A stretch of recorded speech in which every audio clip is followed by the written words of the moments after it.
Hare Krishna, Namaste, Chapter 7, Sloka 4. Bhumirapo nalo vayuhu kham mano buddhireva cha ahankara iti yamme bhinna prakritirashtadha. Translation: Earth, water, fire, air, ether, mind, intelligence, and false ego. Altogether, these 8 constitute my separated material energies. As we just saw how the creation happens, now let's understand more in details about these 8 elements that Krishna is speaking about. As we saw that the 4th sloka speaks about achit tattva.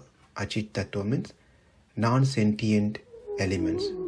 There are totally 24 elements, starting from Moola Prakriti. From there comes Mahan. Ahankara comes. From there comes rest of the thing, the mind, Panchabhuta, Panchatanmantra, Jnanendriya, Karmendriya. So let's understand what these things are. And all this thing put together is going to be 24 elements. Now, Moola Prakriti, Mahan, which is Buddhi, Ahankara, ego, mind, Panchabhuta is nothing but what Krishna has mentioned here: sky, air, fire, water, and ether. Pancha Tanmatra, which is not mentioned here, but we will see the details as we go, or the sound, touch, form, taste, and smell. Jnanendriyas are ear, eyes, tongue, nose, and skin. Karmendriyas are hands, legs, 2 organs to dispose waste, and then the speech. So the first thing need to be clarified is why, instead of saying 24 elements, why did Krishna say Ashtadha, 8 elements? Bhumir apho nalo vayuhu kham. That is earth, water, fire, air, and sky. That covers 5 elements. When Krishna says these 5 elements, which is Panchabhuta, it is also inclusive of Pancha Tanmatra. The Tanmatra are sound, touch, form, taste, and smell. So that makes it 10. When Krishna says Manaha, by saying Manaha, which is mind, it inclusive of other 10 indriyas. Those are Jnana Indriyas and Karma Indriyas that we just saw. So that makes it 11. 5 Jnana Indriyas, 5 Karma Indriyas plus mind makes it 11.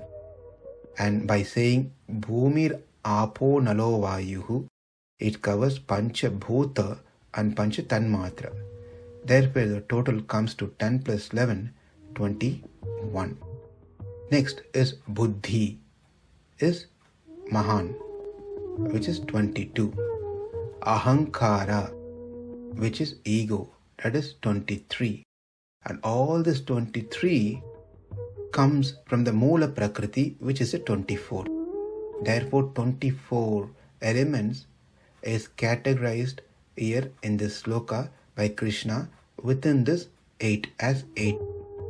In the commentaries of Acharya, this 24 elements can be categorized into 3 as Bhogya, Bhogopakarana, Bhogasthana. Bhogya means to enjoy, that which gives enjoyment. And Bhoga Upakarana means the tools to enjoy those Bhogya. Bhogasthana means a place for one to enjoy these things. That is, Bhogya are sound, touch, form, taste, and smell. So in the world, whatever we are trying to enjoy, it has to be in these 5 things. Either we enjoy the sound, or by touching something, or we enjoy the form of something, or we enjoy by eating or tasting something, or we enjoy by smelling something. Bhogya. These are the pancha tanmat. It falls into this one.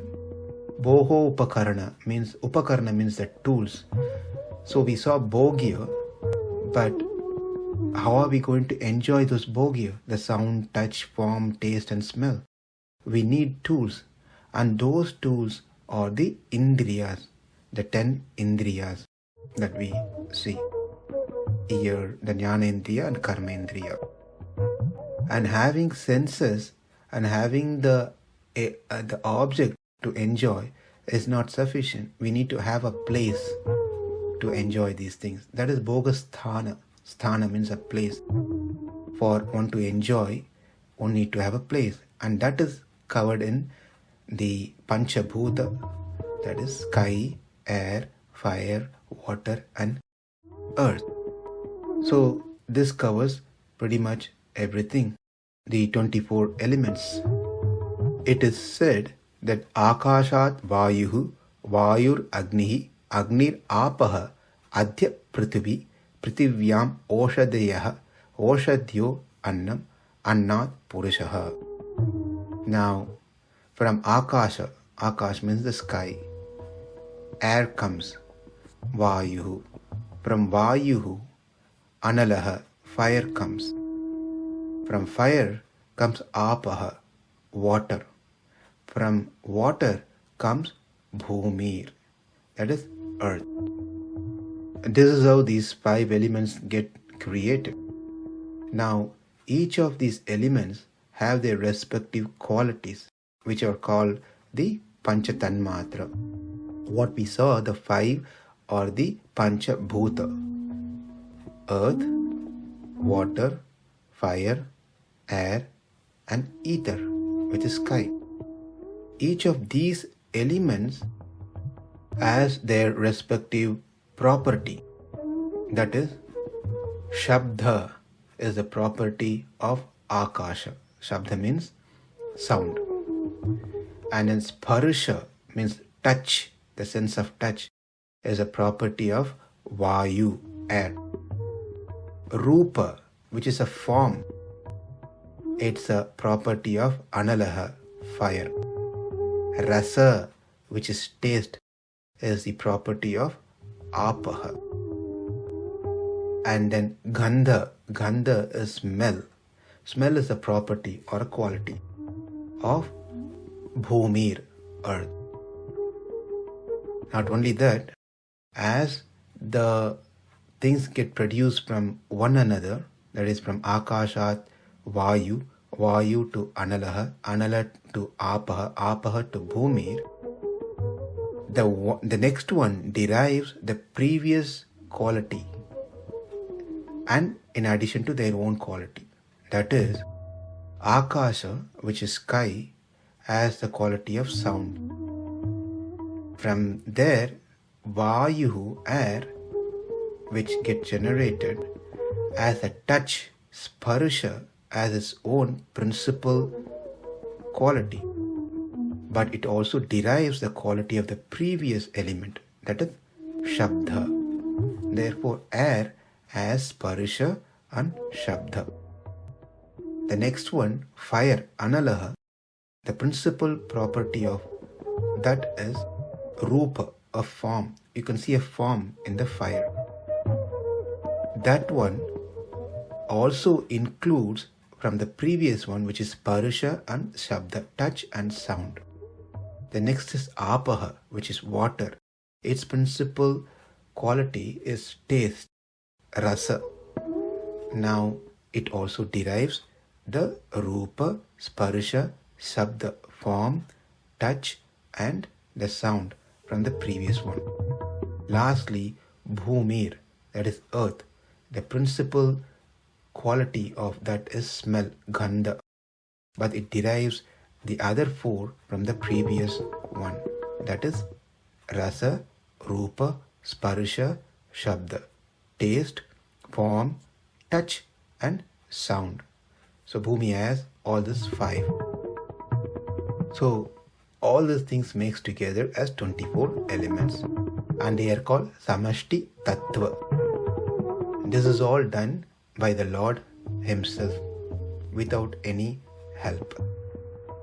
Since he doesn't take any help from anyone because he is the only one who exists at that point of time, this is called advaraka srishti, which means without a second person help, the Lord does everything by himself, creating these 24 elements. In the next sloka, we will see what is the superior energy of Krishna. Bhumirapo nalo vayuhu khammano buddhireva cha ahankara iti yamme bhinna prakritirashtadha. Namaste. Hare Krishna.